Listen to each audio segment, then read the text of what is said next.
بسم اللہ الرحمن الرحیم۔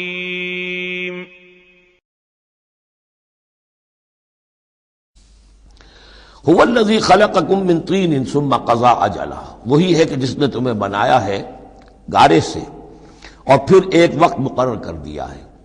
یعنی یہ کہ ہم ہر شخص جو ہے جس کو اللہ نے دنیا میں بھیجا ہے اس کا اس دنیا میں رہنے کا وقت معین ہے، اور ایک خاص اجل جو ہے اس کی اجلاً وہ یہ ہے کہ موت کا وقت معین ہے۔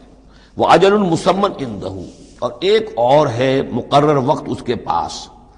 یعنی ایک تو ہے انفرادی موت، جیسے کہ حضور نے فرمایا من مات فقط قامت قیامتہ، ایک اجتماعی موت ہونی ہے اس دنیا کی، وہ اللہ نے خاص چھپا کر اپنے پاس رکھی ہے، جس کا علم کسی اور کو نہیں دیا۔ ثم انتم تنظرون مسمى عنده واجل مسمى عنده، اور ایک اور ہے معین وقت جو اس کے پاس ہے۔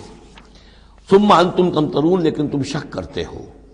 وَهُوَ اللَّهُ فِي السَّمَاوَاتِ وَفِي الْأَرْضِ، اور وہی اللہ ہے آسمانوں میں بھی اور زمین میں بھی، ایک ہی اللہ ہے۔ یہ نہیں ہے کہ آسمانوں کا اللہ کوئی اور ہے، زمین کا اللہ کوئی اور ہے۔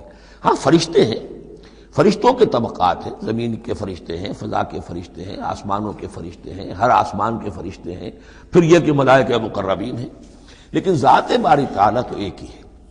یعلم سرکم وجہرکم، وہ جانتا ہے تمہارا چھپا بھی اور تمہارا کھلا بھی، ظاہر بھی۔ وَيَعْلَمُ مَا تَكْسِبُونَ، اور وہ جانتا ہے جو کچھ کہ تم کماتے ہو۔ کمانے سے مراد یہی نیکی یا بدی۔ وَمَا تَأْتِيهِم مِّنْ آیَةٍ مِّنْ آیَاتِ رَبِّهِمْ، اور نہیں آتی ان کے پاس کوئی نشانی ان کے رب کی آیات میں سے، إِلَّا كَانُوا عَنْهَا مُعْرِضِينَ، مگر یہ کہ یہ اس سے اعراض ہی کرنے کے عادی ہو چکے ہیں۔ ہم نئی سے نئی صورتیں بھیج رہے ہیں، نئی سے نئی آیتیں نازل کر رہے ہیں، لیکن یہ اعراض پر تلے ہوئے ہیں۔ فقد کذبوا بالحق لما جاءهم، تو اب انہوں نے جھٹلا دیا ہے حق کو جبکہ ان کے پاس آ چکا۔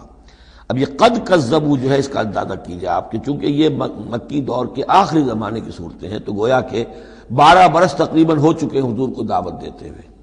اس حوالے سے ابھی تک جو لوگ اڑے ہوئے ہیں وہ گویا کہ پوری طرح ضد پر ہٹ پر جو ہے وہ پوری طریقے سے جم چکے ہیں۔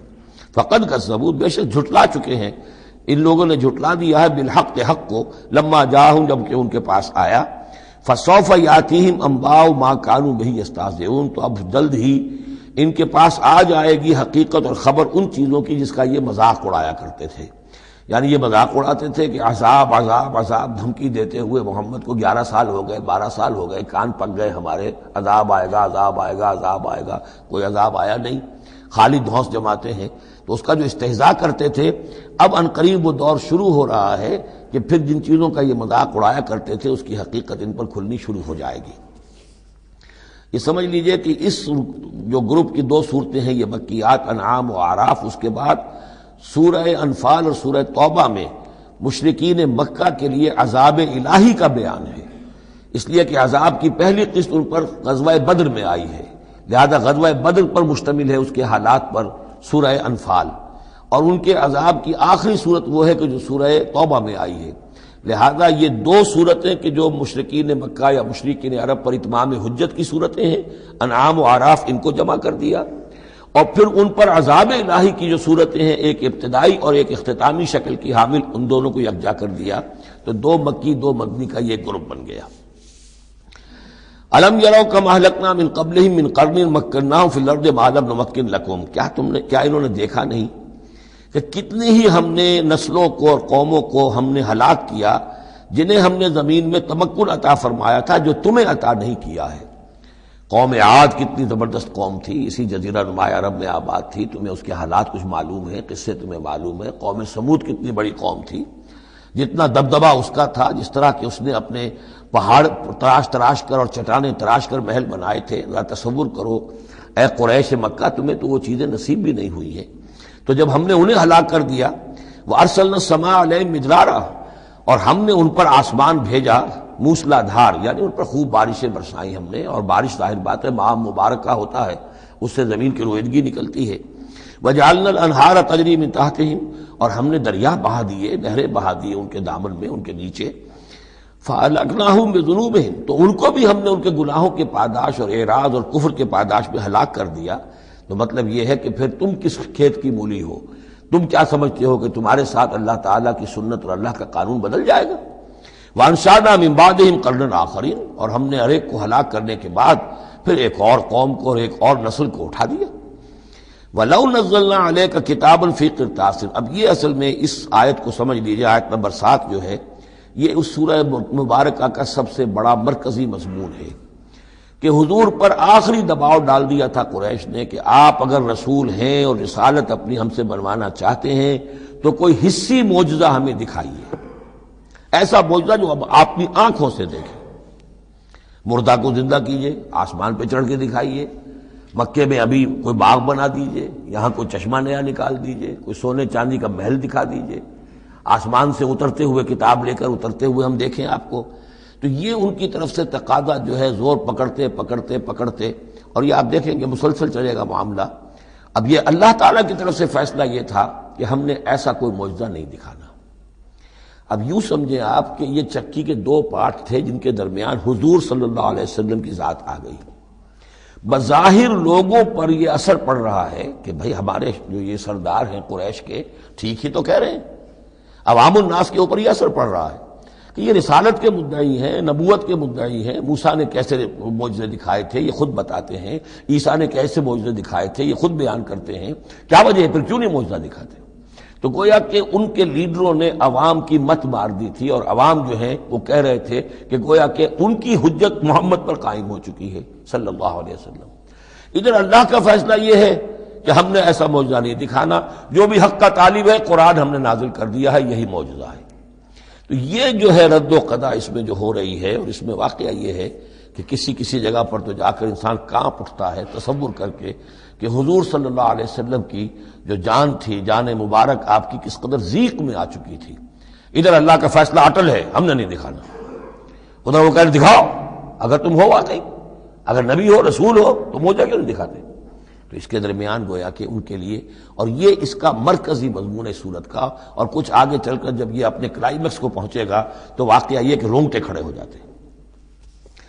فرمایا وَلَوْ نَزَّلْنَا عَلَيْكَ كِتَابًا فِي قِرْطَاسٍ، اگر ہم نے اتار دی ان پر کوئی کتاب جو کہ کاغذوں میں لکھی ہوئی ہے، فَلَمَسُوهُ، اور وہ اسے چھو بھی لیں بِأَيْدِيهِمْ اپنے ہاتھوں سے، لَقَالَ الَّذِينَ كَفَرُوا إِنْ هَذَا إِلَّا سِحْرٌ مُبِينٌ، اس وقت بھی یہ کافر یہی کہیں گے کہ یہ تو کھلا جادو ہے، ہماری آنکھوں پر اثر ہو گیا تھا، ہماری نظر بندی کر دی گئی تھی، جس نے نہیں ماننا اس نے نہیں ماننا ہے۔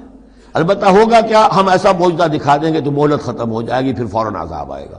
اس لیے ابھی ہماری رحمت کا تقاضا یہ ہے، ہم انہیں مہلت اور دینا چاہتے ہیں، ابھی اور اس کو دودھ کو بلونا ہے، شاید اس میں سے کچھ اور مکھن بھی نکل آئے، اس لیے ہم معجزہ نہیں دکھا رہے۔ معجزہ دکھائیں گے مہلت ختم ہو جائے گی، عذاب فوراً آ جائے گا۔ وَقَالُوا لَوْلَا أُنزِلَ عَلَيْهِ مَلَكٌ، وہ کہتے ہیں کیوں نہیں اترا ان کے اوپر کوئی فرشتہ، اوپر سے کوئی فرشتہ جو ہے پروں سے آتا دیکھتے ہم کہ ہاں آ رہا ہے۔ وَلَوْ أَنزَلْنَا مَلَكًا، اور اگر ہم نے فرشتہ اتار دیا ہوتا، لَقُضِيَ الْأَمْرُ ثُمَّ لَا يُنظَرُونَ، پھر تو فیصلہ ہی چکا دیا جاتا، پھر انہیں کوئی مہلت نہ ملتی۔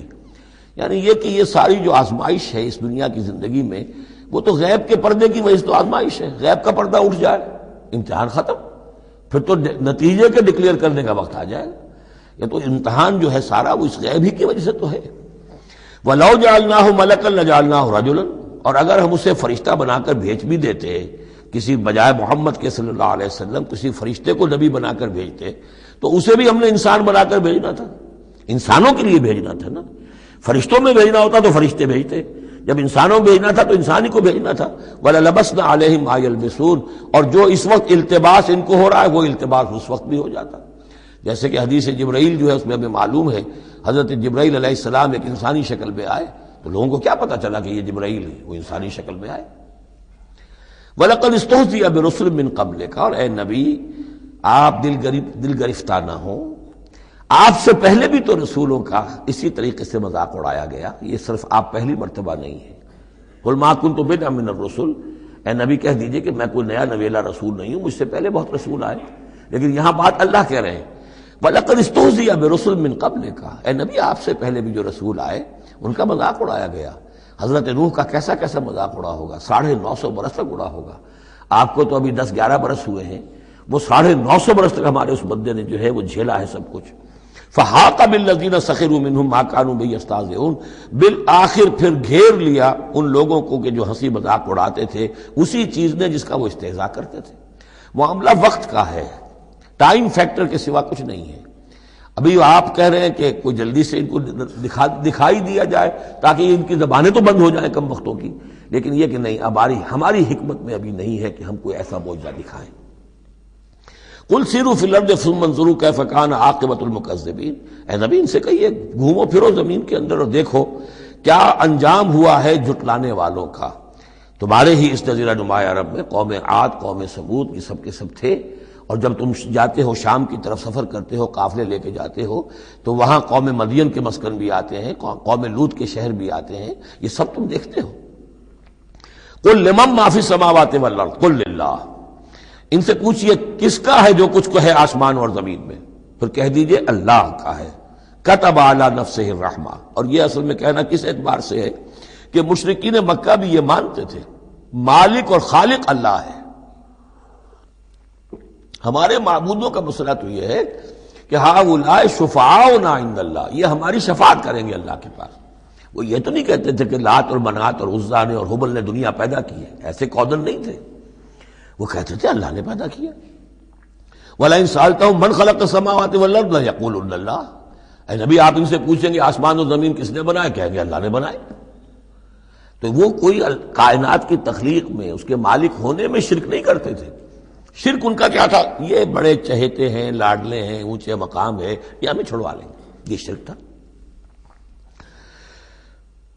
کتب علی نفسہ الرحمہ، اس نے اپنے اوپر رحمت کو لازم کر لیا ہے، یہ کتبہ اللہ نے لکھ لیا ہے، علی نفسہ ہی، اپنے اوپر، یعنی یہ لزوم اللہ اپنے اوپر کوئی شے لازم کر لے، ہم کوئی شے اللہ پر خود لازم قرار نہیں دے سکتے۔ کتب علی نفسہ الرحمہ لیجمعنکم الی یوم القیامۃ لا ریب فیہ، وہ لازماً جمع کرے گا تمہیں قیامت کے دن کہ جس میں کوئی شک نہیں ہے۔ والذین خسروا انفسہم فہم لا یؤمنون، تو جو لوگ اپنے آپ کو خسارے میں ڈالنے کا فیصلہ کر چکے ہیں وہ ایمان نہیں لائیں گے۔ یہاں ایک نقطہ ہے، ذرا غور کرنے کی بات ہے کہ یہ رحمت کا اظہار کیسے ہوا۔ کتب علی نفس الرحمہ لیجمعنکم الی یوم القیامہ، قیامت کے دن تو مار پڑے گی، سزا پڑے گی، سختیاں ہوں گی۔ اہل ایمان کے لیے یہ رحمت کا ظہور ہوگا، یہاں رخ ہے اہل ایمان کے لیے، انبیاء و رسل کے لیے، صدیقین اور شہداء کے لیے، صالحین کے لیے۔ تم جو کچھ جھیل رہے ہو، جو مصیبتیں برداشت کر رہے ہو، جو اس وقت تمہیں تنگی ہو رہی ہے، تمہارے لیے اللہ تعالیٰ کی رحمت کا وہ وقت آ کر رہے گا، تمہاری ان ساری خدمات کا بھرپور صلہ ملے گا، تمہاری ان ساری سرفروشیوں کے لیے اللہ تعالیٰ کی طرف سے قدر افزائی کا اعلان ہوگا۔ کتب علی نفسہ الرحمہ لیجمعنکم الی یوم القیامہ۔ کبھی تمہیں یہ خیال نہ آئے کہ ہم تو سب کچھ یہاں پر اپنا لٹا بھی بیٹھے اللہ کے لیے، پتہ نہیں وہ دن آئے گا بھی کہ نہیں، پتہ نہیں کوئی ملاقات ہونی بھی ہے کہ نہیں، پتہ نہیں یہ سب کچھ جو ہے واقعی حق ہے یا نہیں کہ جمع ہونا ہے اللہ کے ہاں اور جزا و سزا ہونی ہے۔ تو ان وسوسوں کو اپنے دل سے، اپنے دماغ سے دور کرو۔ وَلَهُ سَكَنَ فِي اللَّيْلِ لَهُ مَا سَكَنَ فِي اللَّيْلِ وَالنَّهَارِ، اور اسی کا ہے جو کچھ کے ساکن ہو جاتا ہے رات میں، اور یہاں مقابلے کا لفظ محذوف ہے، وَمَا تَحَرَّكَ فِي النَّهَارِ، اور جو شے متحرک ہو جاتی ہے دن کے وقت۔ یہ مقابلے کے لفظ کو قرآن مجید میں حذف کر دیا جاتا ہے تاکہ آدمی خود اپنی عقل سے کام لے، ورنہ ظاہر بات ہے کہ نہار جو ہے دن کا وقت جو ہے وہ سکون کے لیے نہیں ہے۔ وَلَهُ مَا سَكَنَ فِي اللَّيْلِ وَمَا تَحَرَّكَ فِي النَّهَارِ، وہ اسی کا ہے جو کچھ کے رات کے وقت سکون پکڑتا ہے اور دن کے وقت متحرک ہو جاتا ہے۔ وَهُوَ السَّمِيعُ الْعَلِيمُ، وہ سب کچھ سننے والا اور جاننے والا ہے۔ قُلْ أَغَيْرَ اللَّهِ أَتَّخِذُ وَلِيًّا فَاطِرِ السَّمَاوَاتِ وَالْأَرْضِ، ان سے کہیے لوگو عقل کے ناخن لو، کیا میں اللہ کے سوا کسی اور کو اپنا ولی بنا لوں، اپنا کارساز، اپنا مولا، اپنا مالک، اپنا حمایت، اللہ کو چھوڑ کر کسی اور کو بنا لوں؟ فاطر السماوات والارض، جو کہ آسمانوں اور زمین کا پیدا کرنے والا، تم بھی مانتے ہو کہ وہی پیدا کرنے والا ہے، تو اس کو چھوڑ کر کسی اور کو اپنا ولی بنائیں اور کسی اور کے خود ولی بن جائیں، تو یہ تو بڑی حماقت کی بات ہے، بڑے گھاٹے کا سودا ہے۔ وَهُوَ يُطْعِمُ وَلَا يُطْعَمُ، وہ کھانا کھلاتا ہے، اسے کھانا کھلایا نہیں جاتا۔ تم تو بتوں کے سامنے تو رکھتے ہو، چڑھاوے اور حلوے مانڈے پیش کرتے ہو، اللہ کو تو کوئی ضرورت نہیں، وہ تو کھلاتا ہے تمہیں، وہ رازق ہے۔